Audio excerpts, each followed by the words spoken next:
Okay, this is the part where we are removing or taking apart the injector. So the injectors that you take out are going to have a top half and a bottom half. Alright? What we're going to do is when we put this in the vise, first of all, before you put it in the vise, make sure you have aluminum or copper pads covering the claws. The second thing that you're going to do is see how there's two flats here. There's a flat on this side and a flat on this side on the top. We're going to turn this down and tighten the vise nice and tight to the top half of the injector. Now, unfortunately, I don't have the right size wrench, so I have to use a crescent wrench. I normally don't despise using crescent wrenches, but in this case I don't have a wrench that big. So what we're going to do now is take this off. This here, you just take out. Now this one's been done already, I'll admit, but the usually it takes a good pull on that to break it, and it should come undone pretty easy after that point. Now, I strongly suggest that you don't loosen this all the way because all the stuff's going to fall out. So once you have it loose, just loosen the vise, take it out, and we're going to take it over here real quick. I'm going to take it apart here. The reason why I'm taking it apart here is I want the pieces to fall out on the floor, so that's what I'm doing. So what works good for any work or any type of work like this is to get yourself a really good cookie sheet. Dollar store has them, or your wife has them in the kitchen. All you need is one. Works really good. Okay, so once we get this apart, oh, I already got it apart, we can kind of bring all the stuff out on the table here. So there's the top, there's the washer, there's a spring, there's some dirt, there's the push rod, the spacer, and the old injector.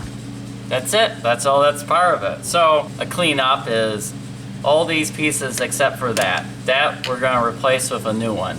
So I have new ones over here. It's in a case right now, but it's in there. So so just so you know what this looks like is it comes apart. There's your needle, and there's the business end. Actually, the needle is the business end too. Diesel fuel goes down through these holes, hard to see, goes down, and then inside here there's holes, and it just works. So, but in the meantime we're going to clean this stuff up, so forget about that for now. So I'm going to clean the housing first, and so I'm going to slide all this stuff over here. The other nice thing about the cookie sheet is it keeps you right organized. And when it gets dirty, you can just wipe it up. It's like nothing ever happened, but there's quite a bit of dirt on the inside of this. Most of this dirt is on the threads. So what we're going to do to clean this is a brass brush. Only use brass, okay? Don't use steel.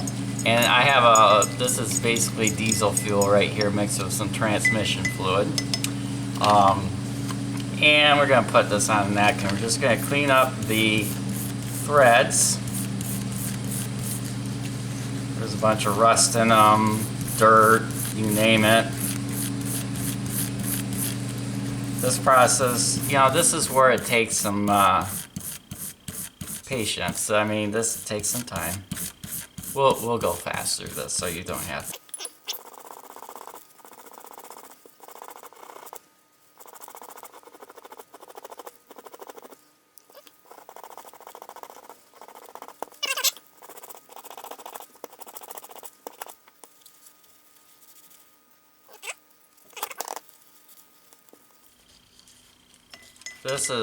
This here is the piece that physically screws into the engine.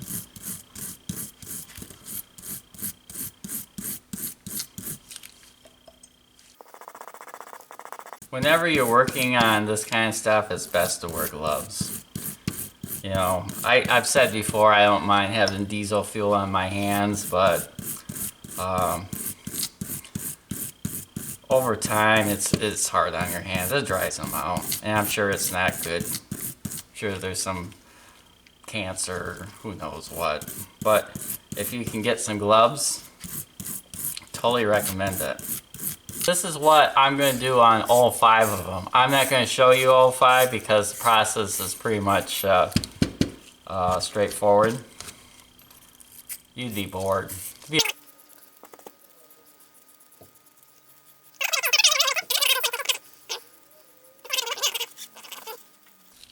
So when you're rebuilding these, it's very important to make sure that you have clean paper towels and clean components. So we will go through and clean this body out really good, and then we'll blow it out with some compressed air. It's hard to see, but that is shiny up in there. And then these threads are also really good, so we'll put this up. Okay, so I've just cleaned these 2 halves. Now we're going to look at the spacer and this top piece. So let me kind of clean up here. And I'm going to bring into view a big steel block. I'm using a block because it's nice and flat. You can use glass. Glass works too. I just happen to have a block. It's a gauge block. I'm just wiping off all the liquid fuel that's still on here and getting it nice and clean. So I've so far rebuilt 2 of these injectors, and I'll be honest with you, they're really in good shape in terms of what the inside components look like. But we've been kind of cleaning them up just a little bit more. Some sandpaper. So let's zoom in here a little bit here. Zoom in, and hopefully that.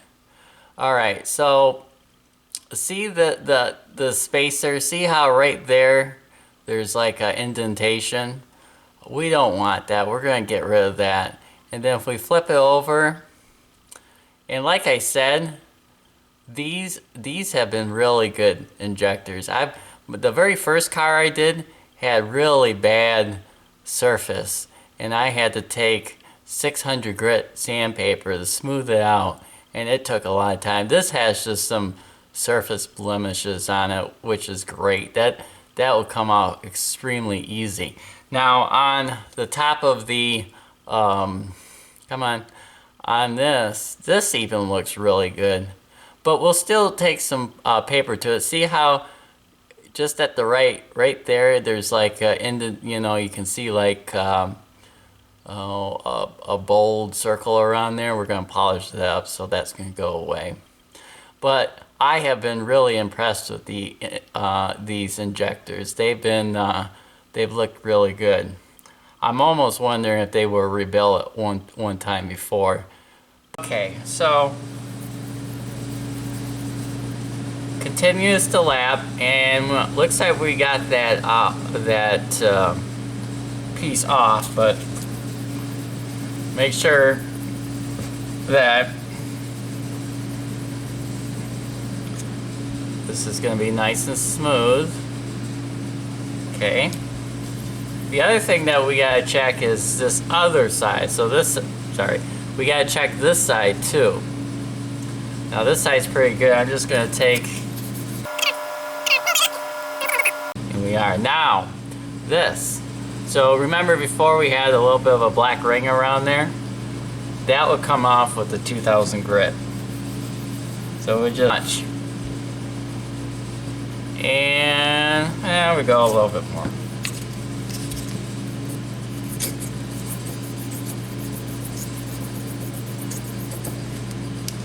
And wipe it clean. Ah, yes, that looks really good. still a little bit, so we'll go a little bit more. When you're done lapping, it's important to clean these surfaces very well, whether that's, you know, like some brake clean, compressed air, or a little bit of both. Clean this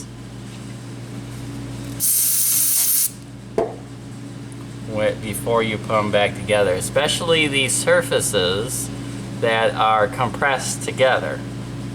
So always have clean paper towels with you. That's nice and clean. Nice and clean. Almost can see your face in there. That's how clean that is, how polished up. So now I'm gonna kind of put these off to the side over here. Now we got our spring, our push rod, and our washer. I'm just gonna dry the washer off here off screen, and actually clean this up a little bit. And then our spring, just gonna blow it out with some now the base unit. So I'm also going to blow this out with some compressed air, and I'm going to wipe off the inside a little bit. Get basically all the contamination out. We want it to be as clean as the day it was made. We don't want absolutely nothing in there. Good. So now we can start to put this back together. With this stuff all cleaned out, it's ready for reassembly. Okay, so we're just about ready to torque the two halves together once we have them. Now, to torque them together, I am using a torque wrench.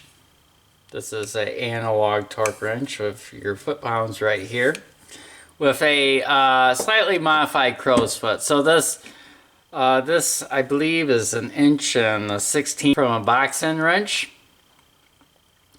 I made it. It's custom, but the reason why I made it was I needed one size, and it was cheaper to buy this Harbor Freight one versus an actual crow's foot. So I just hacked off a combination wrench and put a bolt on it and welded it. That's really all it is. And then as a crow's foot, we operate it in this fashion, as you can see there. I have a video now. It's very important when you're operating a crow's foot on a torque wrench to calculate the offset. And I have a video for that in my YouTube series. However, for our sake, okay, so we're going to torque the injector body. So the two halves are screwed together as tight as possible. Just like the dismantling portion, we're going to put the injector in upside down, just like this. So the two flats are going to go in the vise. Once again, on your vise, either have aluminum or copper jaws to protect the injector. Tighten it up so it's snug. Don't have to go crazy here. You're going to take your crow's foot here and put it on. And I have this predetermined to be 50 Newton meters. So we're going to tighten this to 50. Right there. And we're good to go. Now, this injector is ready